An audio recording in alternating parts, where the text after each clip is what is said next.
Talking with the experts. Discover the entrepreneurial mindset with Dad Gordon, learning about authentic selling, leadership and stress relief in episode 538. And the other thing that you have to do, or you have to recognize that you're doing in sales, you're taking someone into their discomfort. Or let me say it this way, Rose, you're taking someone through their discomfort. So if you imagine there's a fire, right? And one person, and you're on one side of the fire and you got to get to the other side of it, or you got to run through that fire. And so that's a really scary idea. But where you are right now isn't safe. It's a little safe because you're not in a fire, but it's going to get worse over here, right? So you got to get these people over to the other side. And so what that means is you need to take them into and through their discomfort to help them. Because I can't help somebody be successful if I can't move them through their discomfort. How do we do that, Dan, though? It's got to be a talent. I love that you said that, right? It's a little bit of a talent, but mostly it's an open-hearted. Talking with the experts. Welcome to Talking with the Experts, where we believe that success is a journey, and every journey is easier with help from friends. That's why we bring you top-notch experts and real business heroes eager to share their lessons from the road to success. We delve into new topics each week: effective marketing strategies, innovative problem-solving, financial planning, and team building. We tackle everything you need to know to grow your business and keep it thriving. Whether you dream about launching your first startup or a business veteran looking to shake things up, we've got you covered. With each episode, you'll gain knowledge, boost your confidence, and be inspired to take action. So, grab a coffee, make yourself comfortable, and join our exciting journey. You're not alone in this. We're here, guiding you, cheering for you, and celebrating each milestone. Let's turn your business dreams into reality, starting today. Here is your host, Rose Davidson. Hello, welcome to Talking with the Experts. I'm your host, Rose Davidson from rosedavidson.com. Talking with the Experts is all about business by business owners for business owners. You can find it on all podcasting streaming platforms and on YouTube. And today my guest is Dan Gordon from Dan Gordon Enterprise. And we're going to be talking about all things sales. So how, our entrepreneurial mindset, selling with authenticity, and leadership relieving stress and trauma. Now, Dan is been coaching since 2016. He made the mistake that destroyed his marketing company and cost him over $80,000. And when he's at a crossroads in life, Dan chose a bold new direction. 8 months later, he walked on stage and he was paid $10,000 for his first professional speaking gig. Today, Dan takes entrepreneurs on a journey of bold transformation. Oh, wow, don't we all need that? And he teaches them how to expand their income, become powerful leaders, and enjoy life to the fullest. And so if you want to experience living life unlimited, then come and see Coach Dan. Dan, it's a pleasure to meet you. Thank you for joining me on Talking with the Experts. Rose, it is such a pleasure to be here. I love your country. I've been there several times and just really love Australia and the people there. And it really is one of my favorite places. Oh, wonderful to hear, Dan. Have you come across any drop bears? I'm sorry? Did you come across any drop bears? No. I think I was fortunate. I think you were too. Drop bears, for those who don't know, a thing that Australians say to people from overseas to frighten them about our koalas, but our koalas really aren't bears, and there is no such thing as drop bears, but, we just like to use it to poke fun. That is so Australian. Yes, thank you. I had no idea what that was. I'd never heard it, but I'm like, okay, I'm going to play along and see what happens. The mark of a great salesperson, I think. Thanks. Dan, you've been in this game for a really long time. How did you get started in sales, and what keeps you going? Well, I got started in sales because I hated selling. And it was either sell or die, essentially, right? So this was a long time ago, back before I was teaching people how to sell. I was a graphic designer, and I was making no money as a graphic designer because, oops, surprise, surprise, I'm not selling anything, right? So I go out and just start cold calling. I didn't even know the term, right? I was just going to businesses and walking in, and I didn't know what to say. Hey, do you need any graphic design? What? And um, and I was so afraid, right? I was so terrified of doing this. And I would hyperventilate before a sales meeting. I would hyperventilate after a sales meeting. Rose, sometimes I would hyperventilate during a sales meeting. Right? And so like I know all too well the pitfalls of selling and the torture of it. And I made it my business to learn how to sell because it was so uncomfortable that I just had to get better at it. And here's what I'd like to share. There are three things that you are doing wrong right now when it comes to selling. And I don't mean you, Rose, maybe you, probably you, but you who are listening and most people, right? And the first thing that you're doing wrong is that you are in love with your product. You are so in love with the product or service, you cannot wait to educate people about it. Nobody wants to be educated. Like education is the least sexy word in the world. Like on Saturday night, like, hey man, let's go out and get educated. Like, right? It doesn't work that way. So you trying to educate somebody about your product or service is a huge mistake because where is all the focus, Rose? Right? It's on me, right? Yeah, absolutely. Right. It's on the person doing the selling. Nobody's interested in you. Nobody wants to spend time being educated about your product so then you can try to sell it to them. What they're interested is themselves. And more to the point, Rose, what they're interested in is the happiness of the people that they love. Right? So when you think of it that way, when you think of it like they are uniquely focused on the happiness of the people that they love, now we start working backwards. Okay, well, what's it going to take for them to make those people happy? Well, they want them to have a kind of lifestyle that they're pleased with. They want them to not have stress, right? They want to leave a legacy of financial stability. And so when you start understanding those things and those focus, the thing that people are thinking of is, how is this crap that this person trying to sell me going to deliver on the happiness of the people that I love? And if you aren't touching that conversation, then you are wasting your time. How am I doing so far, Rose? Oh, absolutely. Perfectly. Thank you so much. I get that. People are all about educating and they're not really thinking about the joy of someone actually, the person who receives joy from, using your product or buying your product.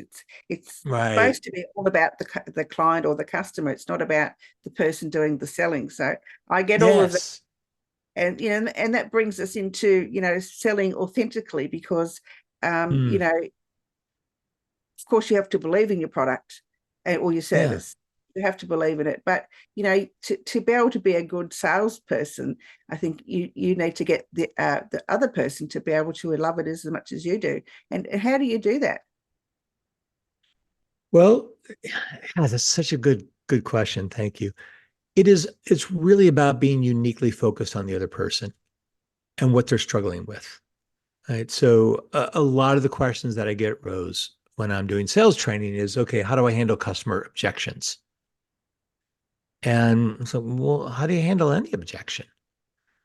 I mean, if you go to the hardware store, Rose, and you said, I need a 2x4, and they go, oh, sorry, we're out. How do you handle that rejection? Like, what do you do? We go to the next shop. Right. Yeah, you go to the next shop. But the thing is, you don't say to yourself, man, I really sucked at asking that question. Or, man, I can't believe I went to this wrong. Like, oh, I feel so terrible. No, because you have no emotional connection to this. Now, you want to take that. You want to take that distancing from making it about yourself and then add to it what's going on for the other person. So can I give you an example? Of course. Okay. I'm expensive. right? I'm a very expensive business coach. And so when I tell people what I charge, a lot of times they're like, whoa, I can't afford that. Now, what you'll hear from a lot of coaches, a lot of salespeople is, well, look, you gotta spend money to make money. Or like, look, these are excellent. Like, let's break it down. How much you'll really be spending as opposed to how much you're making. But really um, all of that conversation, Rose, is designed to tell you that you're wrong about what you just said. Right? You have this feeling inside of you, and I'm trying to tell you that that feeling is wrong. I don't know about you, Rose, but I can tell you when people tell me that I'm wrong, I don't feel closer to them. I feel further away. So, what do you do when somebody says that's too expensive? Because you hear this a lot. Instead of trying to convince them that it's not too expensive, agree with them. And I know that seems a little counterintuitive because, like, wait a second, hold on. If I agree that it's too expensive, then I'm lowering my prices. Oh, no, absolutely not. I do not lower my prices. What you agree with is the fact that they're struggling. So this happened really just a couple of weeks ago. I was talking to someone about coaching. They were really excited about coaching with me. And then we go over my agreement and they're like, oh, I can't afford that. And so I said these four words that can change your sales process and can help you when somebody says, I can't afford it. And the four words are, hey, I get it. Hey, I get it. Right? Because what's going on with the other person is they're struggling. They're having a hard time. There's this thing that they want, and now they believe that they can't get it. Well, how do you feel, Rose, when there's something that you want and then you find out that you can't get it? I feel sad. I feel disappointed. I think, oh, I've let the other person down. They've spent all this time with me trying to convince me to buy their product or their service. And I'll turn around and say, well, I can't really afford that right now. And yeah, it makes me God, it feel feels terrible. process. Yeah. Now imagine if I tried to tell you that your feelings are wrong or that you should, I don't know, spend the money anyway.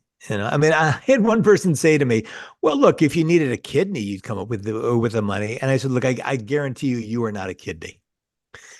And, and it's just a manipulative, awful thing to say. Instead, what I said to this person is, yeah, I get it. Like, I know the feeling of wanting to buy something and feel like I can't afford it. Like I feel terrible. And look, I don't know about you. This is what I said. I don't know about you, but I feel like a loser. Like I feel like if I was better at what I did, I would have the money to buy this. And I'm embarrassed. I feel shameful. I'm going to have to go back and tell Rosalind, the love of my life, that I couldn't buy this thing because I'm not making enough money. Like all of these feelings. Right? So what I'm doing is I'm sharing with this person that I understand their feelings and I agree with those feelings. And in doing that, instead of being on the opposite side of the table, instead of being at war with them, I'm kind of moving around to their side of the table, putting my hand, on their shoulder. I'm like, hey, I get it. I agree. And when I start doing that, when I tell them that I understand the emotion that they're feeling and that I've had that same emotion, that now we are the same person. Right? We are two soldiers in a foxhole having the same bad experience. And then I say, can I tell you what I did? Would that be okay? And in doing that, what I'm doing is I'm asking their permission to tell them about my experience and how I overcame it.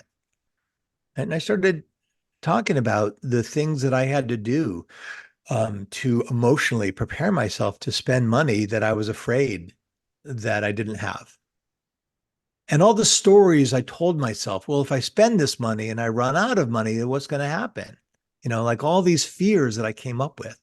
And that's the road that I went down. I started saying, yeah, when we say that we can't afford something, what we're really saying is, or what we're really doing is we're having this imagination. We're creating this movie about the future and a really bad future too, right? Like we're going to run out of money. We're going to get, put out of our homes. We're going to be homeless. We're going to, right? Like all this horrible future that we're imagining. That's really unlikely.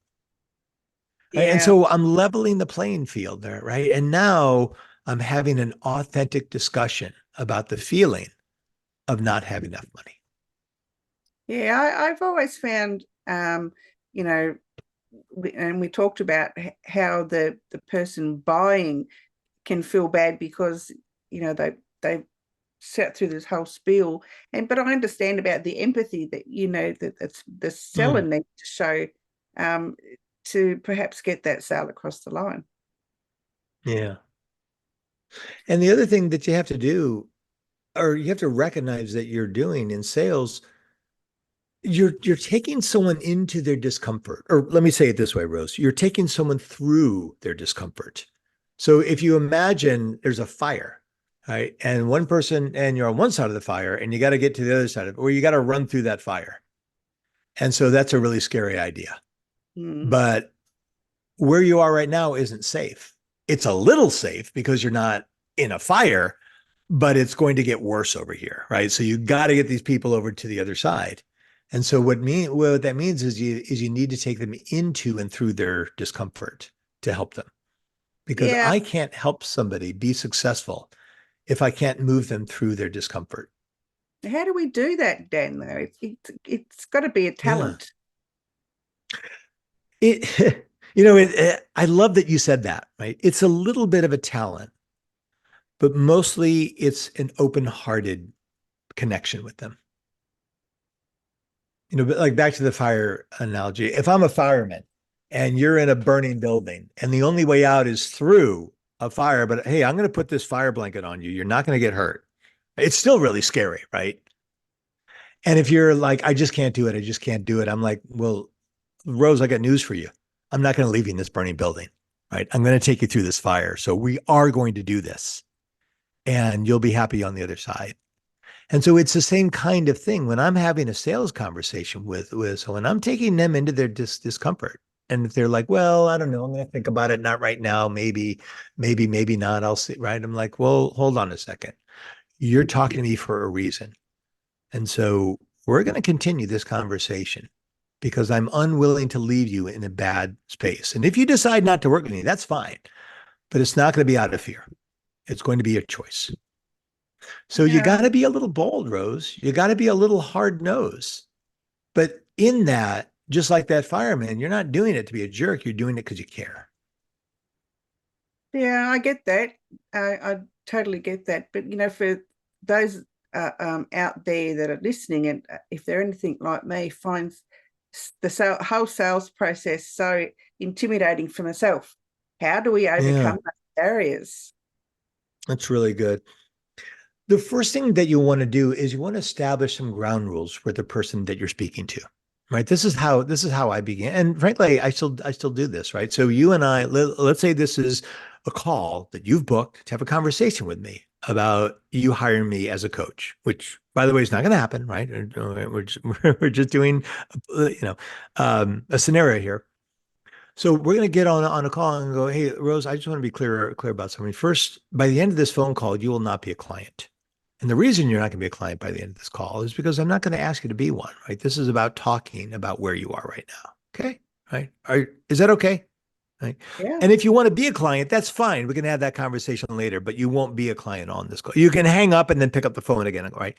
So what I'm doing is I am setting a context for what the meeting is going to be. So in the back of their mind, they're not thinking, okay, when is the sales pitch coming? And in the back of my mind, I'm not thinking, okay, when do I start bringing on the sales pitch? So now myself and you are free to have a very authentic conversation about what you're struggling with, because in this conversation, I'm not going to use those things and turn them around and use them against you to close you. And so that's a really easy way to start that process. Now, then what I do is I'll say something like, hey, have the things, towards the end of the conversation, hey, have the things that I've said been helpful? Because I know that they have, right? That I give someone a lot of suggestions. They're like, yeah. And I say, okay. And, you're not going to be a client in this call. I'm not going to ask you to be one. But could you see yourself working with me? Based on what? Like, yeah. Like, could you see the fact that if you worked with me consistently, you'd get a lot of great help like I've given you, and that your life would be better? Can you see that? Like, well, yeah. Like, okay, great. That's all I wanted to know. So are you open to having another phone call? Yeah, absolutely. Okay. So if you see what I'm doing there, I'm taking all the pressure off, but I'm also moving them into a way of thinking where they realize, okay, this is something that I want. So this next call is going to be a little more intense. Right. And if they choose to have that call, which most of them do, they know that, okay, we're going to move this along a little bit. But I get their buy-in, Rose. I get their agreement. So there's no misunderstanding what the conversations are going to be about. Is this making sense? Absolutely, yeah. And I'm listening so intently that I'm just forgetting to interject in and make comment, because it's quite fascinating what you're saying, and putting it in the way that you're doing is it's like changing the way that I'm thinking about my sales process. So yeah, thank you. So what are you thinking about now that we're talking about this? Well, I think I might change the way that I'm doing things, rather than being all nervous and feeling that negative in the first place. I'll go in with a more positive mindset. Yeah. And think, well, it is just a conversation. I don't really need to sell them something first off. I can just have a talk about it, and if it takes 2 or 3 other phone calls or interactions from that, it shouldn't matter that I didn't make it in the first go. Yeah, sometimes right. Because aren't ready to buy in the first go. yeah, and that's really beautiful, Rose. Because what I hear you saying is, I'm not going to make this all about me. Right. This is not going to be a success or failure thing about Rose. This is going to be a conversation, an authentic conversation I have with someone else. And the thing that I suggest, and I did this early in my sales career, is I would say to people, hey, I just want you to know I am really nervous about this call. Right. This is not something I do naturally. I'm not much of a salesperson. So, I just want you to know this is about getting to know you and seeing if working together even makes any sense. Mm. And I remember when I did that, people went, "Oh God, thank you for saying that." Like I didn't know what this was going to be. And so it's this easing, and it's just honesty. It's just authenticity. You don't have to be anything but who you are. Yeah, I It's paid the pressure. for Yeah. a program a couple of years ago, and he very good salesperson.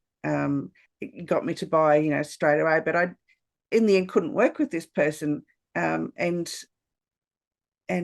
what they were trying to teach me, it didn't align with my values, didn't align with any of the things that I believed in, and so I pulled out. But I still had to pay, obviously, for the coaching sessions. And it was disappointing, because I didn't get Yeah. what I paid for, and I'm still paying it off because he allowed me to do that. But the point being is, I just did myself that I didn't investigate further. I took it on face value and thinking that it's going to be all the things that I wanted it to be, and in fact, it wasn't. So I think as a person, a salesperson, we have to be mindful that we're not trying to get that sale instantly and go through the process of maybe 2, 3, 4 calls, so that the person that you're selling to is very clear about what they're going to be receiving for the money that they're paying. Yeah. And I want to back up a little bit, because every time I hear about another scammy coach or program, it just breaks my heart. Just out of curiosity, did you put it on a credit card where they're charging your card like monthly, or no, it was just how is me it? being a direct debit, so I could stop the payments anytime I wanted, but I'd signed an agreement. I'm that type of person who makes an agreement, will pay for that. Well, I here's what I suggest. Stop immediately. It's their fault, not yours, Rose. It's their fault, not yours. And for you who are listening, understand, it doesn't matter if you signed an agreement. It's only a piece of paper that you sign is only as good as a piece of paper. Right? In order to force you to pay, they may threaten you, but the process of getting you to pay them is so difficult that they'll give up. And the fact is, they made a mistake, not you. right? They said, we can help you. You said, great, I need the help. And then they didn't follow through. No, they It's sort of blamed me. like, My fault. It was my fault that I didn't. of course they blame you. Of course, And I what are they going to didn't. do? Blame themselves? You know what this is like? It's like hiring a pilot to fly you from Sydney to Melbourne, right? And he lands in. I'm pulling this out of my memories. It Well, doesn't matter. They land in between. Yeah, I understand. right, Yeah. right. In between, right? Alice Springs, maybe. And he says to you, you know, we would have made it there if you had been a better passenger. You're like, well, hold on, I hired you to fly me. Well, if you were been a better passenger, we would have made it, right? That's exactly what's going on here. That's what he said, Right? pretty much. Yeah. Right. He's like, it's his responsibility. He's the expert. You hired him. You're not an expert at sales. He is. And if his method of teaching isn't working for you, it means it's his fault. It means that he has to adjust his style. That's exactly what I tell my clients. If for some reason this is not working, I will try an infinite number of ways to make it work. And if ultimately I can't figure out how to help you, I will stop charging you, because I refuse to take anybody's money if I'm not giving them value. Good point. Absolutely good point. I've been trying to get a podcast training program up and going to teach others how to be podcast, because it's not just, you know, sitting in front of a microphone and getting started. There's a lot of other things you need to know along the way. But it's the sales process that I don't like doing. I have this barrier up somewhere, and it's really difficult for me to do that. But, you know, I'm happy doing what I'm doing at the moment. And, you know, just having the podcast to me is a bonus. So I think, you know, I just keep putting the training off, training programs out there, and, you know, try to differentiate yourself from all the other podcast coaches out there is quite difficult. Yeah, you're 100% right. And I think that you would be great at it, because you're so honest about what you're doing that people would really trust you. And I don't know you well, but I know you well enough that if for some reason this wasn't working, you'd be like me, like, all right, I'll just stop charging your card, right? Like, if this is not what you want, because what's the point? There's one other thing I want to share with you, and I call this my secret sales weapon. And I call it that because it handles the biggest problem that any of us have in sales. And you were just talking about it, right? That fear, that nervousness, that uncertainty, that feeling in your gut, like, ugh, right? And so, look, I'm a high performing, high strung kind of guy. Maybe you got that from me. And so I put a lot of pressure on myself, and I've done a lot of things to try to take that pressure off, because I know if I'm putting pressure on myself, I'm putting pressure on other people, and I'm corrupting a good sale. And I have ruined so many sales conversations just because of the pressure that I feel inside. And I realized I've got to reduce that pressure. So I tried meditating. I tried all this, you know, like micro dosing, nothing works for me until I found this thing that is referred to as binaural beats. And it's essentially music that you listen to. And underneath the music are these waveforms that your brain attaches itself to, and it eases back. So I found this company called Nucalm, Nucalm. And Nucalm does this really cool thing where you listen to it, and it puts your brain in this alpha state where it is like sleeping. And so there's a lot of these companies that do it, and I'm like, oh, this sounds crazy, until I learned that the United States Navy SEALs, the Air Force, the U.S. Department of Defense, the FBI, all use Nucalm, right? And these are people who have a lot more pressure in life than I do. 56 professional United States sports teams use Nucalm. Doctors are using Nucalm instead of local anesthesia in surgery. Like, it is amazing. I called up this company because I started using it. I said, I don't know what you're doing, but I want to promote this because I've got to help people ease up. I said, I want you to give me a free week of Nucalm that I can give out to people. And they're like, yeah, okay, great, sure. And so To get this free week of New Calm, all you have to do is text the word calm, CALM, to this number.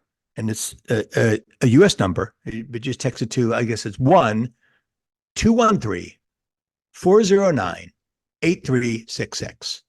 213-409-8366 with the 1, the US code, and text the word calm, CALM. And you'll get a link to get a free week of this. And oh my God, you're going to put this thing on. You're going to close your eyes, you're going to put on your headphones, and you will go bye-bye. It's really amazing. I do New Calm before I go to sleep because it gives me this amazing sleep. I do it when I wake up in the morning because it just shoots me out of bed like a cannon. Tony Robbins is now involved with this company, and he gets hit up a lot, but he loves this. And so it's just, so I'm telling everybody about it. So I really want everybody who is listening right now to call to text the word calm, CALM, to 1-213-409-8366, 213-409-8366, and text calm, CALM. You must try this. You'll love it. It's free. Sorry, thank you. What are the last 3 digits? 8. But yeah, it's 1-213-409-8366, Yep. 8366, and text calm, CALM. Show notes. You will love. Oh, thanks. Yeah, I tell people, on trains and buses and in line at the grocery store, I am just this huge advocate of it because it has literally changed my life when it comes to bringing greater calm and ease. Thanks for sharing, Dan. Lovely. I'll make that's included. Now, where can people find you, Dan, if they want to find out more about you, or indeed try and find it and work for you or work with you? Yeah, so just do a Google search for Coach Dan Gordon. I'm everywhere, but certainly you can find me on LinkedIn. On LinkedIn, do a search for Coach Dan Gordon, Facebook, Instagram. But I really like LinkedIn because the people who are on LinkedIn tend to be a little more business-like or business-focused than the people doing, little dances on Instagram and TikTok. There, I don't see a lot of, dance challenges on LinkedIn. God bless them for doing it. I'm sure they love it, but I am focused on moving people into greater consciousness through sales. So that's my bent. And tell me a little bit about No Douchebag Selling. Is that a business or is that a program? Tell us a little bit about that. So No Douchebag Selling is an infinitely scalable sales training program. And what that is I'm going to be, and I'm launching very soon. Instead of doing one-on-one coaching, I'm going to have a group of people, and this is live. It's not a recording. It's going to live in a Zoom. And in the Zoom, I'm going to do some training, and then I'm going to have an open Q&A, and we're going to do some live coaching. We're going to do some live role playing, like right there. And the thing that I'm doing for people who start with No Douchebag Selling, the early adopters, what's going to happen is it's not a monthly thing, like ongoing monthly thing. There will be a set price. And I'm still working on what that is, but it's going to be well under $1,000. It's going to be a set price, and once you buy in once, you'll be in for life, and that's just for the early adopters. So if you want to get on the list, just text No Douche, NODOUCHE, to that same number, 213-409-8366, and you'll get a link. You'll get a link to get on the list. And like I said, there'll be one low price and you'll be in for life. You can keep coming back over and over and over again, as many times as you like. And so again, just text No Douche, NODOUCHE, to 1-213-409-8366. Get on the list and you will get this exclusive offer. Lovely, Dan. Thank you so much for sharing that. I'll make sure that's included as well in the notes. Thank you. An absolute pleasure and to meet you and to discuss about No Douchebag Selling, because honestly, a lot of us are really not good salespeople, and I think a lot of tips today were very helpful, especially for me. I've enjoyed them heaps. If you were to offer some advice or, some quote or something, what might that be? Okay, I'm going to give you a challenge. And instead of advice, here's a challenge. And I call it the no dessert challenge. I'm sorry. I call it the free dessert challenge. And here's what I did. And here's what I'm suggesting that you do. This is a really cool challenge.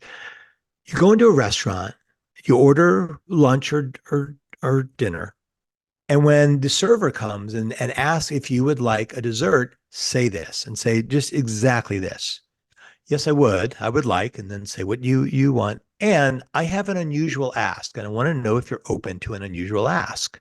And the server is going to go, yeah, just out of curiosity. And what you say is, I would like the restaurant to pay for my dessert, not you, right? Not the server. We don't want it coming out of their pocket, but the restaurant. Right? I would like the restaurant to pay for my for my dessert. Now, when they say something like, why?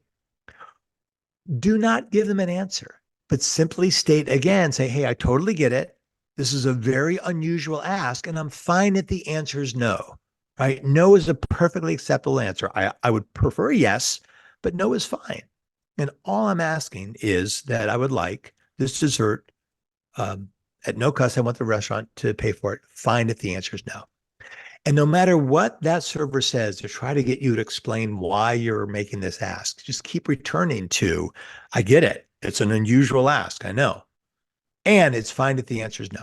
Now, the reason this is so important, Rose, is that this is a challenge. This is an exercise in staying firm in moving someone into either a yes or a no. And it's also a little bit challenging, a little bit scary. But it's a little bit easier than a sales situation because it's really not about you or your product or making money. It's just an exercise in bringing someone to choice. And when it comes to sales, that's our job. Our job is simply to bring someone to choice, not to sell them something, but to bring them to a choice. Either yes, they're going to buy this and enhance their life, or no, they're choosing not to. But what we don't do is we don't allow someone to go, yeah, I'll think about it, get back to you, right? We bring people to choice.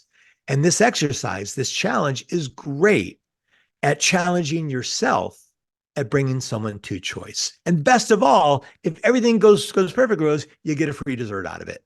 Who doesn't love a free dessert? So that's my advice. Absolutely. Great challenge. Yeah, it's worth trying. I think in a year to get a free dessert, you win, isn't it? Yeah. Absolutely. It's a lot of fun. Absolutely. Dan, thank you so much for joining me. And I hope that I can talk to you again sometime in the future. I would love that. Right now, I'm going to challenge you to book a call with me and let me help you, especially with this other jerk coaching business that's taking your money. I will not stand for that. Thanks, Dan. Bye-bye for now. Bye-bye. You've been listening to Talking with the Experts, hosted by Rose Davidson. Make sure you have a look at our back catalogue over at talkingwiththeexperts.com. And be sure to subscribe to our podcast so you don't miss out on any episode. We look forward to your company next time.